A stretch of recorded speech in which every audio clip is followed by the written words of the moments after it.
Good afternoon, everybody, and welcome back to another installment of Scout Selections here for Thursday, October 24th. Before we get into today's plays of the day, quick recap of what happened yesterday. Unfortunately, we picked up a loss with the Jeff Teague player prop on under 12.5 points at minus 105. Looked really good early on. Teague ended up shooting 31% in preseason, shot over 62% in the opener, so that's just unfortunate bad luck. But he only had 10 points going into the fourth. And then he ended up hitting a technical foul free throw, and then he also ended up hitting 2 free throws at the end. Then the game went to overtime. He hit one more. So he ended up with 14 points, with 13 before overtime. So he ended up losing by half a point on a defensive 3 seconds free throw, which sucks, but it is what it is, and we'll look to bounce back. Now, in future reference, I'm going to hold off a bit on the player props until I actually see the makeups of these teams. Yeah, CR was kind of a shame. It was a defensive 3 seconds, and I was hoping they wouldn't give it to Teague.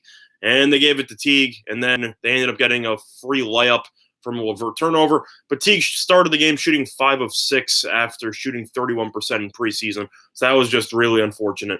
But that game was crazy. Kyrie ended up dropping 50, and they lost. But either or, definitely a fun start to the regular season. Now, in terms of the plays today, we're actually going to be talking about 2 NBA games that I will be giving out my thoughts on, and that is why we are going to be talking about the play today. Now, we are going to go in just there's no particular order, but I'm going to start out with the Clippers versus the Golden State Warriors. And even though Golden State is at home, I will have to take the Clippers here, and I will take them on the money line, which is available at minus 112 on FanDuel. And that will be the line that we are using for this one. Main reason why, I know that there's some money that's come in recently on the Warriors. I don't really understand it. I know the Warriors haven't played yet, so they might have had some advantage in scouting the Clippers. But at the end of the day, these teams played in the playoffs last year, and the Clippers gave the Warriors all they could handle and ended up going 6 games. The series was very close. The Warriors had Klay Thompson and Kevin Durant and Iguodala and Shaun Livingston, and they're all gone. So I know that this Warriors team is built on, I want to say, the reputation in the sense that they still have Curry, they still have Draymond Green. This isn't the same team that people are used to. Durant proved in the finals that the Warriors needed him to win a championship. He's gone. Livingston and Iguodala were huge pieces off the bench. They're both gone. If you look at the actual lineups itself, I know the Warriors ended up picking up D'Angelo Russell, who's a very good scorer, but since I'm a Nets fan, I mean, your backcourt defensively is Steph Curry and D'Angelo Russell. That's not going to get it done. Both of those players have been known to be pretty underwhelming defenders over their career. You got Glenn Robinson at the 3 position who can shoot. You got Looney. You got Draymond Green. I get it. But in terms of their bench, I know Willie Cauley-Stein will be out for this game, which should affect the rebounding off the bench. Marquise Chris should be playing, so he has some athleticism. But as a whole, I've already seen what the Clippers can do. Beverly has done historically a decent job at guarding Steph Curry. I think he should guard him relatively well. I don't think you can ever stop Steph, but I definitely think Beverly has a good shot at trying to limit his work. Shamat's decent for a shooter. Kawhi, I don't think anyone can guard him. Draymond might try to guard him, but as a whole, do I think it's going to work? No. I think Kawhi's going to do whatever he wants. I think Kawhi should have at least 30+. Then you have Patrick Patterson, who's okay. You got Zubac, who's a pretty good rebounder.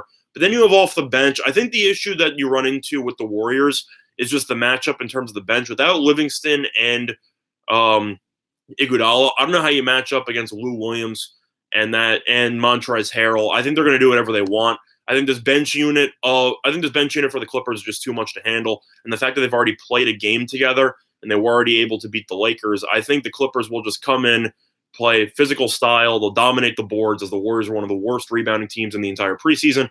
And I think that Leonard should do whatever he wants. Lou Williams should do whatever he wants off the bench. Harrell's going to be a beast off the bench as well, and he should play key minutes into the fourth quarter.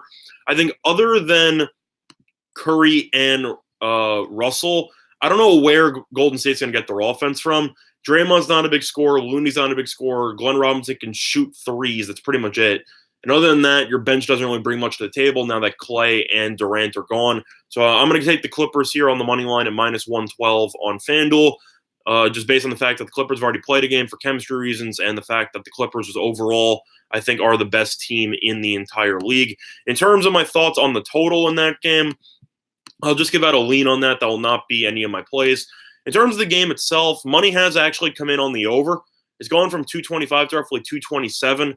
I'm going to lean to the under there, as I simply just think that the bench units itself for the Warriors should lead to some, I'd say, less scoring just them usually accustomed to. I am concerned, though, about the Warriors' defense, but at the end of the day, I think Kawhi will end up probably guarding D'Angelo, and I think Kawhi will look to shut him down. I think Curry's a little bit too fast. I think Curry will come around screens the entire time, so I definitely think that Kawhi will not guard him, but I would not be surprised to see Kawhi guarding D'Angelo Russell, and for the most part, shutting him down. So for that reason, I'll have to lean to the under. I think Golden State will look to slow the pace a little bit, but I think Beverly is a very solid defender. Yeah, CR, I don't think he'll lock Curry, but I definitely think that out of all the point guards in the league, I think Beverly is definitely a top 5 defensive point guard. So I think he should do his best to limit Curry offensively. I think Curry's going to take a lot of shots now that there's pretty much no help around him. So I think that will look, yeah, I agree with you, CR. I think that he will make it hard for him. But at the end of the day, I just don't see the Warriors just having much success defensively without Clay being able to guard the best player.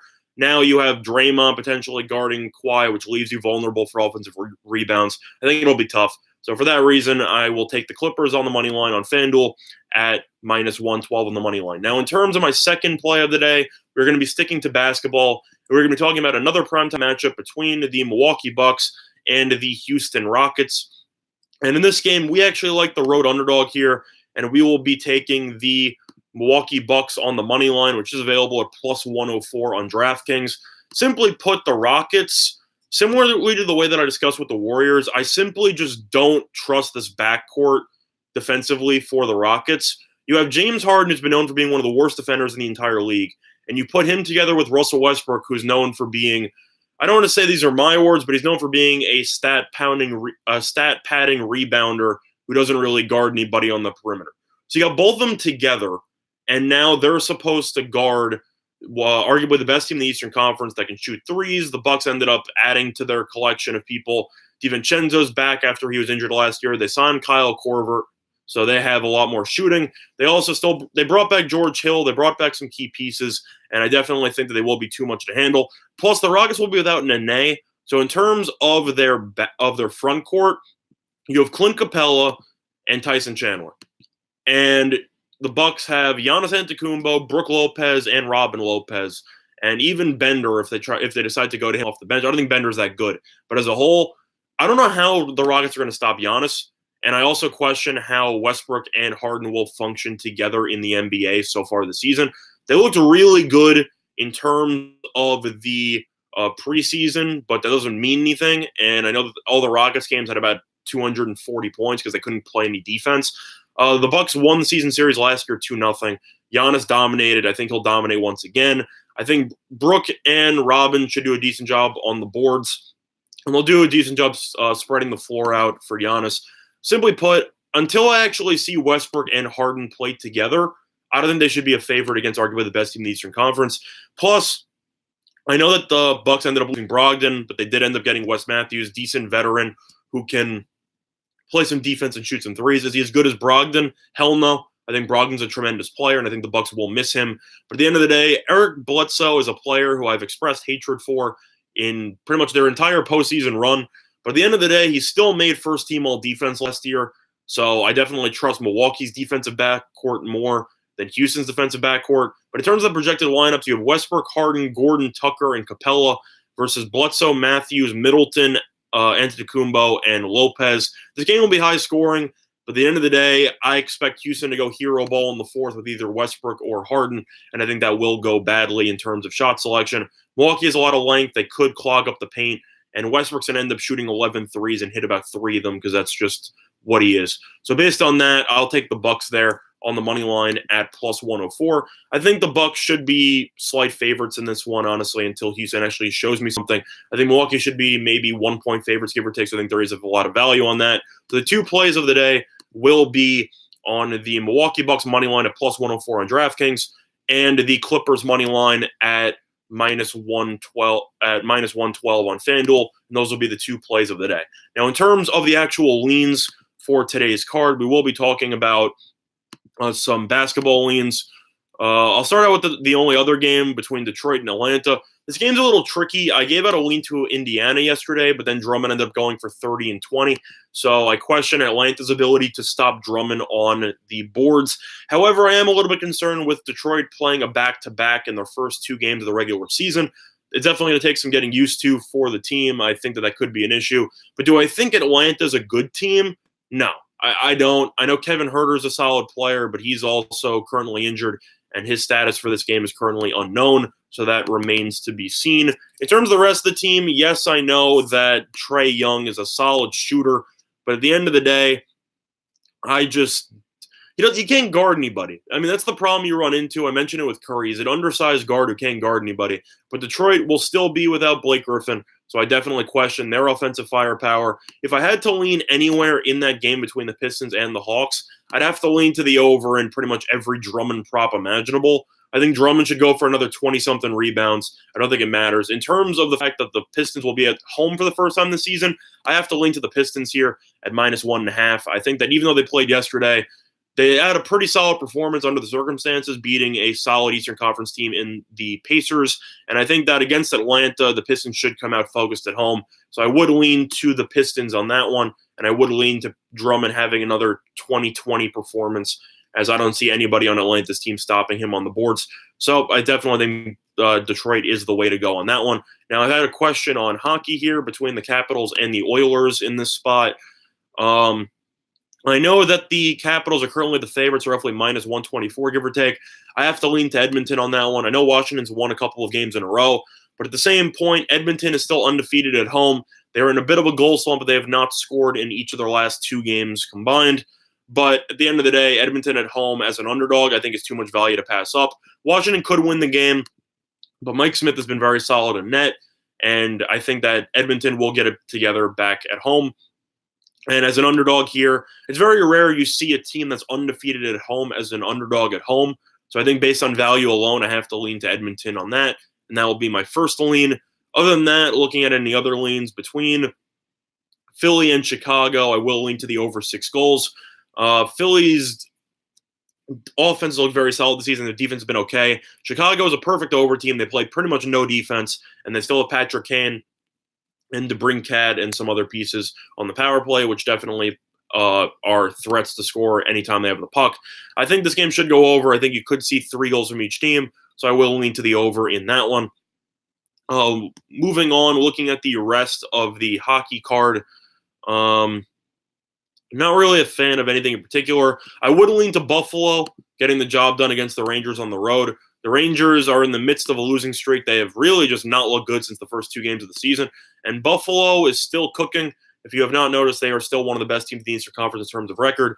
And they're currently roughly -115 in the betting markets, which I think is a little bit too low in terms of value, just based on the fact that the Sabres are a much better team. So my main hockey leans will be on the Sabres money line, the over in the Philly and Chicago game, over 6, and I will lean to Edmonton as a home underdog in that one, and those are my hockey leans, with my basketball lean being on the Pistons, -1.5, and I would also lean to the over 222, as Atlanta proved last season all they like to do is run up and down the court, shoot a lot of threes, and play no defense, which is a solid formula for the over. So those are my thoughts. Now I'll transition over to the NFL and college football here. With the Redskins and the Vikings are currently up to -17. Do I like this line for anybody? No, not really. Minnesota is a much better team, of course. I am a little bit concerned that Thielen will not be playing in this game, as Minnesota will have to shuffle around their wide receiver depth chart. I know Diggs will be guarded by Josh Norman. Josh Norman's had a pretty bad year, but as a whole, I expect Minnesota to run the ball a lot. I think Washington's defense actually played pretty well over the last couple of weeks. I know that they were playing in a monsoon against the 49ers, so weather definitely helped out their stats. But Sweats look decent on the defensive line. They still have Kerrigan. This team is actually decent against the run. They're awful against the pass. I think Cousins will do decently well. I still know that Minnesota loves to run the ball with Cook and even Matheson off of the bench. I think Cook should play well at the end. I think he could break one. At the end of the day, I don't feel comfortable laying 17 with Minnesota. I'll lean to the under 42 there. I know money's come in on the over, but I actually think Minnesota defense is pretty solid. I think Washington's defense is a bit underrated. Is it great by any means? No, not even close. And I think Washington's defense is not good. But at the end of the day, I definitely think that both defenses should get after the quarterback in this one. And I think 42 is a bit too many points. I think in order for this game to go over 42, I think you need Minnesota to score roughly 30 points. and I question their ability to do that, especially considering the fact they want to run the ball a lot. I think this game, to me, screams somewhere in the realm of, I'd say 30 to, well, I think this game screams to me 27-13. I think it's going to be a pretty lackluster game, not much offense. I think you should see a relatively low scoring. Washington, they're going to try to run the ball with Peterson. Do I think it's going to work? No. Do I think Case Keenum's a good quarterback? No. Do I think the options on the bench are any better? No. I just don't see how Washington's going to score. Their offensive line has also had some issues in protecting the passer. Minnesota's defense got exposed last week by Detroit, even though they were able to win. So I think that Minnesota will come out more focused at home defensively, and I think they will try to pressure Keenum as much as possible. I'll lean to the under there, and I would lean to the Redskins plus the point just because I don't feel comfortable laying 17 points with the Vikings. I don't think they're that good of a team. Minnesota's my pick to win the division, but at the end of the day, I don't think 17 is a good enough spread in the NFL. I think they could win by 14. I think they could win somewhere along those lines, but I don't think you're getting much value at 17. 16.5 maybe, but 17, I think you're looking at a push, and I don't really think that's worth the risk. And in terms of college football, you have SMU versus Houston. I actually wrote an article about this game for Winners and Whiners. You can check that out for a more detailed approach, but I like SMU here. Houston, I watched them play against UConn last week. This team's not any good. I know Houston's had some issues with regard to their star quarterback and receiver redshirting to save their eligibility for next season. Houston ended up using the coach's son last week as the starting quarterback against UConn, and he might have been one of the worst quarterbacks I've ever seen. SMU has scored at least 37 points in every single game this season. Buechele's look great. Xavier Jones out of the backfield look pretty much unstoppable, and there's a reason why SMU is still undefeated. I'll lean SMU here. Historically, they have not done well in Houston, but I think this year is different as Houston just looks like they are ready to punt the season, and SMU is poised to potentially make a New Year's Six bowl as they could potentially run the table.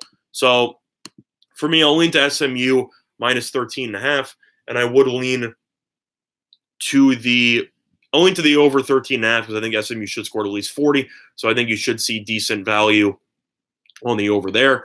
But in terms of the games itself, I'll lean to SMU and I'll lean to the over. But in terms of the play of the day, as I said before, it will be on the Milwaukee Bucks.